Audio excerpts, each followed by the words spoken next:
What is good, YouTube? Blaze Shadowthorn here. We're back once again with the long-awaited, not really long-awaited, but still the long-awaited rematch versus Magnitude. If you haven't seen our first battle, I will link it down in the description below. He pretty much destroyed my team with a Mega Steelix. So, anyways, we're back in the PU tier, and I have the God. I just have two gods on my team. Let me tell you a little bit about my base god, Purugly. It does work.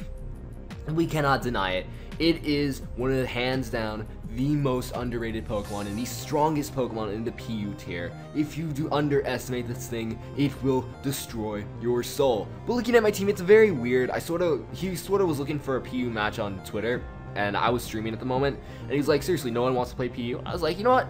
I got 6 PU Pokemon, right? Right, yeah, I got 6 PU Pokemon. Let me hit you up with a battle. He was like, sure, I'll be online, because again, we battled previously. So I sort of raced around my PC, looking at my NU box, trying to piece together some NU things. So I just threw together 6 things that I knew were NU. 2 walls, physically defensive, Gorgai, especially defensive, Dusknoir. I know they both share a common ghost weakness, but I don't know, it was just a laid-back battle, you know. But looking at his team, definitely threats known as the specially defensive Grumpig, physically defensive Avalugg, threats like a Simisear and a Poliwrath and a Golurk too, and a Furret. I'm not entirely sure what to think of Furret. I mean, it's one of those Pokemon that you know is there, but you never really see in competitive battles. But you know, it's what you expect from Magnitude. It's what you expect. Anyways, predicting the Golurk lead, I am going to be leading off with Crimson, the superior. Shout out to the Crimson superior. As he obviously can't stay in here, he's going to switch out, he's going to go on to Avalugg, actually predicting me to be physical, which that caught me a bit off guard. I mean, most superiors are going to be either physical or special, well, obviously physical or special, but I find that special superior is more common than physical superior, especially now that Contrary is going to be released soon. So that did catch me a bit off guard, but I am going to make a switch out into my Dusknoir. Not really sure what I predicted there, but it works out in my favor as he opts to pull a double out into his Grumpig. I'm not entirely sure what he was predicting. But, yeah, it works out in my favor, but, what's gonna happen here is he's gonna go for the Thunder Wave, he's gonna paralyze me. I'm gonna go for the Will-O-Wisp just because on the off chance he wanted to switch out, predicting my Shadow Ball. I really thought that Furret might come in, so it doesn't though, he just paralyzed me, which, I mean, it's a cool play. I mean, it's not a bad play, but it's just, like, it doesn't really bother me too much because Dusknoir is really freaking slow, so paralyzation doesn't really bother me too much. But he rolls me out into the worst case scenario for him, which is my Purugly, and, his Purugly is just gonna proceed to do some work. So, the Grumpig takes some more burn damage, and that's fine by me. And I'm just gonna U-turn off this thing. I'm not gonna waste any time faking out or body slamming. I'm just gonna go straight away for that super effective damage. Bring it, do mad damage to that Grumpig. That Grumpig is not physically defensive. That is not a physically defensive Grumpig. He is gonna, I'm gonna go out into my Gorgeist. Not really sure what it wants to predict. Like maybe a Thunder Wave, maybe a Psychic or something. And I didn't want to go out into my my Dusknoir for some reason, but he opts to T-Wave me. I probably should have went out into my Dusknoir to be completely honest.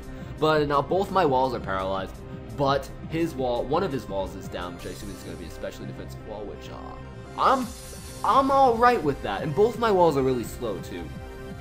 The one thing I have to do with this Gorgeist is it does not know Synthesis, and Gorgeist likes Synthesis and with the Moon Tutor, so I definitely should upgrade that. But anyways, I know he's getting a Nasty Plot, but I really don't feel safe staying in, even though I know the Nasty Plot is incredibly painfully obvious. So I am going to go out into my Dusknoir on the predicted Nasty Plot, and I'm thinking to myself, I know Simisear has high base special attack, and I know Simisear also at +2 is incredibly powerful, but I'm a Dusknoir, I'm max HP, I'm max special defense, I can No. No, I can't. No, I can't live it. So, yeah. Gonna go out into the base god, Purugly, because this Simisear is a problem, and you know what Purugly does. It's just like, nope, let me just fake this thing out, and then let me just follow it up with a Sucker Punch, because again, I wasn't entirely sure if he was gonna be running Timid or not, and I am adamant opposed to Jolly, so I know Timid will outspeed me. But anyways, it doesn't matter. I'm able to follow it up with a Sucker Punch from my base god Purugly. And Purugly's just killing 2 Mons already. Purugly just killed 2 Mons. But he's gonna go out into his Poliwrath. Obviously, I can't stay in here. So I'm gonna go out into my Gorgeist because I'm pretty sure Gorgeist can handle anything this this thing wants to go for. And I find leftovers. I know I run a Poliwrath, but I run Choice Banded Poliwrath. I wasn't entirely sure what Magnitude was going to run, but he runs a sub, I'm guessing sub leftovers bulk up, maybe, with like Waterfall and some, with Dual Stab. But thinking he might have Dual Stab, he has nothing to really touch Gourgeist with. He doesn't have Ice Punch, which, you know, it might be worth running Ice Punch on Poliwrath just to deal with Gourgeist. So anyways, I'm just gonna go for Seed Bomb. The one thing though is I do get really lucky is that I don't get many Parahaxes in this battle. I'm not entirely sure if it would change the outcome too dramatically if I did get any Paras. I mean, like, this Poliwrath obviously doesn't have anything for this Gourgeist. But, you know, behind a sub, if it bulked up a couple times, it could very well potentially be a threat. So he's going to switch out now. He's going to go out into his Furret on the predicted Seed Bomb because, you know, I'm a Gourgeist. I don't have that much attack investment whatsoever. I mean, Gourgeist has a decent attack stat, but, you know, uninvested. That did nothing. And it's a Furret. It is a Furret. You cannot expect too much from this Furret. So anyways, it is going to do the Trickaroo right here. And right here, I'm like, okay, this is the one time I cannot get paralyzed. This is the one time in the entire game. If I get paralyzed any other times, I will be fine. And I don't get paralyzed, and I am able to get off the Will-O-Wisp. I was not entirely sure what this Furret wanted to do, but I did want to burn it. That's all I know is I wanted to burn this Furret. So it's not a threat to me anymore, and it's worth my physical wall getting scarfed to know that this Furret is now burned, as he decides to U-turn out because there's really not that much he can do, and he does absolutely nothing. Like, this Gourgeist pretty much at this point in time checks his entire team because he really has nothing to stop this thing from just like pretty much checking his entire team. So like I said before, I'm gonna just Will-O-Wisp. Even if I got paralyzed right there, I'm pretty sure I would have been able to take one of his hits he wanted to go for. But anyways, I knew the switch out was gonna happen, so I was pretty safe double Will-O-Wisping there. So anyways, I'm gonna go out into my Zebstrika now because obviously I don't think this thing can do anything to me. Turns out to be special though. Actually does turn out to be special. It goes for the Icy Wind. Caught me a bit off guard, to be completely honest. I did not expect the Icy Wind, but if I would have stayed in, that would have probably been very bad. But you know, he's gonna switch out now. I don't actually pack Overheat on this Zebstrika. I should pack Overheat on this Zebstrika, but I don't. Instead, what I'm gonna do is he frisks, finds my Life Orb. A lot of things in PU I find are good with Life Orb, but anyways, I'm just gonna go straight away for a Flame Charge. That's what that thing's called, Flame Charge. Because I don't know, I was bored and I put Flame Charge on there. I honestly don't know why I don't have Overheat on it, but I have Flame Charge, so I'm just gonna go for 2 Flame Charges. I wasn't entirely sure if this thing would outspeed me or not, and it was at the range of HP where I wanted to get up to +1 speed because +1 speed means I outspeed all of his team, and outspeeding all of his team is pretty nice, So he's gonna bring in his Golurk. I really legitimately have no reason to keep this Zebstrika around, so I'm gonna go for the one move I have to hit it, and that's Pursuit.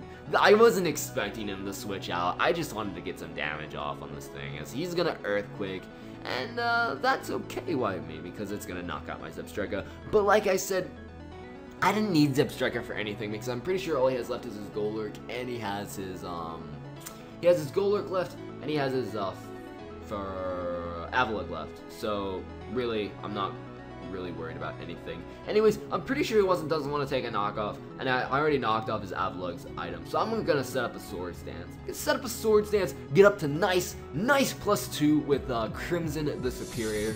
So now he has to he already had his +2 Pokemon, which was his Simisear. Now he has to face my +2 Pokemon, which is my Superior. Unfortunately for me, Avalugg is so bulky, it's able to live. And get off an Icy Wind, lowering my speed by 1. But the burn will be able to knock it out, which is very beneficial to me. However, my Crimson is at -1 speed. He makes a bit of a misplay by bringing in the Poliwrath, but it's not too bad because, like I said before, I do have a solid counter for this thing in the form of my Gourgeist. All I needed to do was spam Seed Bomb, and I would have been able to easily counter it. He couldn't really touch me. He can't touch me, and I'm just gonna finish off his last Pokemon with his knockoff from my Superior. So that's gonna be the game. Rate, comment, sub. Hopefully you enjoyed, and definitely check out Magnitude's channel. He's a really cool guy. I really enjoy his videos. He does a lot of cool. He brings a lot of cool stuff like this. Like, you don't really see a lot of Simisears anymore. You don't see Furret ever. Even in PU, you don't see Furret ever. So, you know, definitely check out his channel, and I'll see you guys later. Bye.